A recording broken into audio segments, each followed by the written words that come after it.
The high desert of Wyoming in 1887 was a vast, unforgiving cathedral of stone and sage, where the wind preached a constant sermon of hardship and the sun passed a relentless judgment from a bleached-out sky.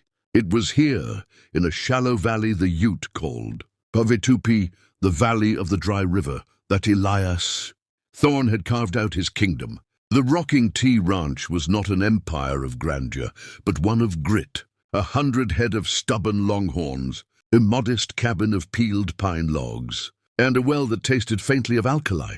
Elias was a man carved from the same stuff as the land, his face a roadmap of squint lines and windburn, his hands a permanent testament to callous labor. His peace was a hard-won thing, forged in the quiet rhythm of dawn patrols and the soft lowing of cattle at dusk. This peace was a fragile vessel, and on this particular evening, as the sun bled out behind the Tetons, it was about to be shattered. He saw the dust cloud first, a faint smudge on the horizon that grew into a dirty plume, moving with a purpose that was neither herd nor weather. He stood on his porch, a cold dread seeping into his bones, his Sharps rifle leaning against the door jamb within easy reach. As the riders materialized from the heat haze, their silhouettes sharp and predatory against the dying light, he knew them for what they were, the Cutler brothers. Jedediah Cutler and his 2 younger siblings, Micah and Levi, were less men and more a force of nature,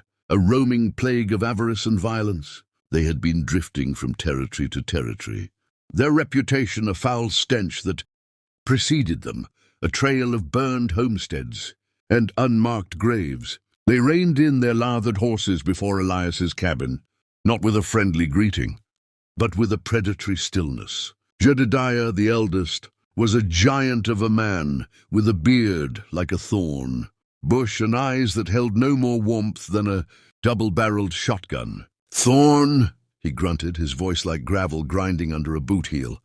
"We're here for a discussion about water rights." Elias didn't flinch, though his heart hammered against his ribs like a trapped bird. "The water rights are settled, Cutler. This land is deeded. My cattle drink from the creek. There's nothing to discuss." A slow, ugly smile spread across Jedediah's face. "See, that's where you're mistaken.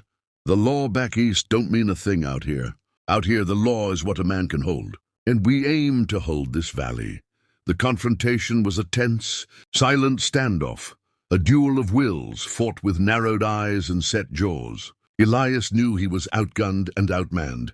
He stood his ground, a solitary rock against a coming tide. But the tide withdrew for the moment. The Cutlers wheeled their horses and rode off, but not before Jedediah cast a long, lingering look over the prosperous homestead, a look that was pure, undisguised hunger. It was a declaration of war, more eloquent than any shouted threat. That night Elias slept fitfully, his rifle on. The cot beside him, the image of Jedediah's cold eyes burned onto the back of his eyelids. The storm was no longer on the horizon. It was here, and the air was thick with the promise of lightning. A week passed, each day stretching taut with a nerve-shredding tension. Elias's every chore was performed with one hand near his pistol, his ears straining for the sound of approaching hooves. He sent his hired hand, a young Paiute boy named Little Fox, to stay with his family in the mountains, not wanting an innocent caught in the crossfire. He was utterly alone. The attack, when it came, was not on him directly. It was a coward's blow, meant to cripple and demoralize. He awoke one morning to a profound and wrong silence. The cattle were not lowing. He rushed from his cabin, his breath catching in his throat. They were all there, his entire herd, but they were not moving. They lay still in the dewy grass, 100 dark mounds against the green. The Cutlers had not stolen them. They had poisoned the waterhole with loco weed and arsenic. The economic ruin was absolute. The wanton cruelty of the act was a physical blow that doubled Elias over. This was not a fight over land. It was an extermination. Grief turned to a cold, focused rage.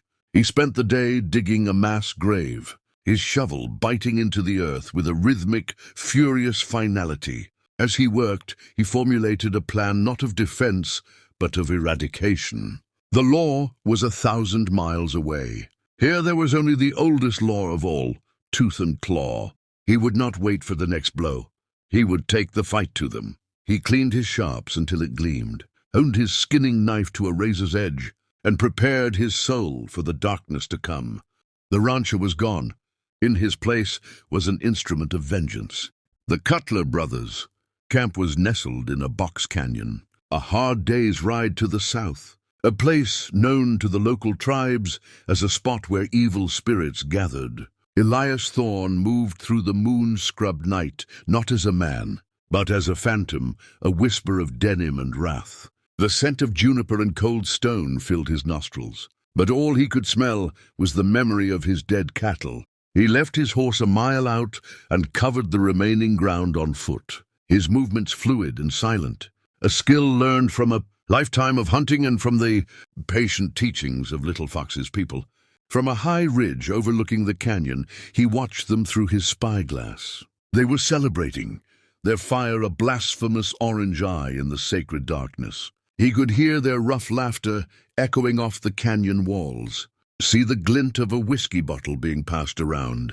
They felt secure, invincible in their depravity. They had broken the rancher, or so they thought. They did not know they had forged something far more dangerous in the fires of his ruin.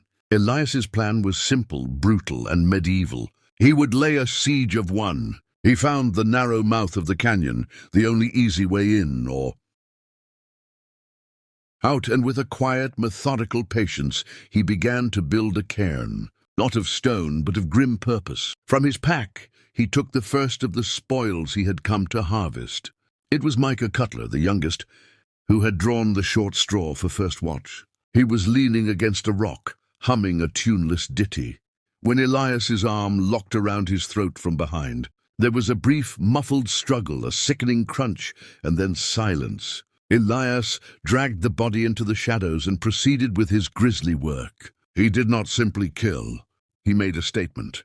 He arranged the body in a grotesque tableau at the canyon's entrance, a clear and horrifying warning to those who remained. Then he melted back into the rocks to wait.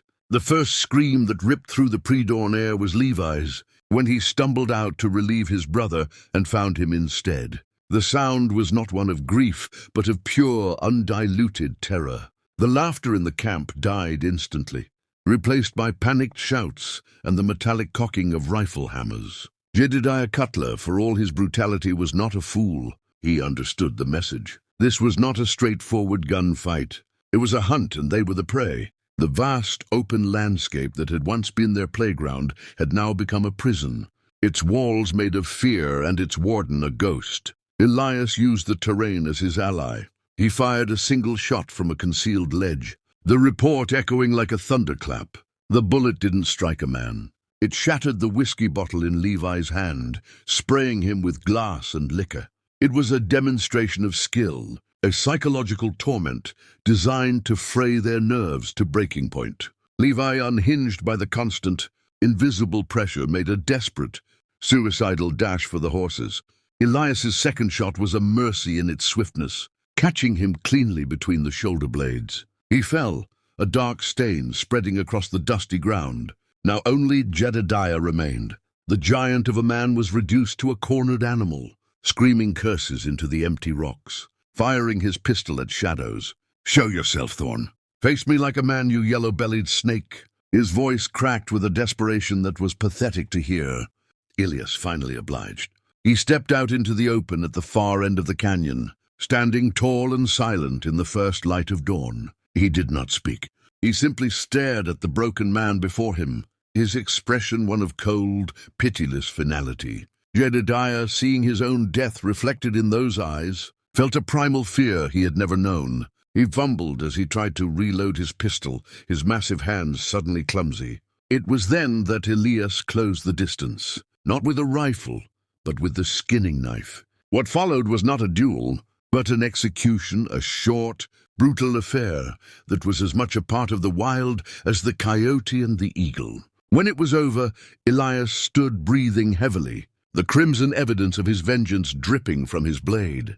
He looked at the three brothers, his work complete. There was no triumph in his heart, only a vast, empty silence. He had saved his land, but he had sold a piece of his soul to do it.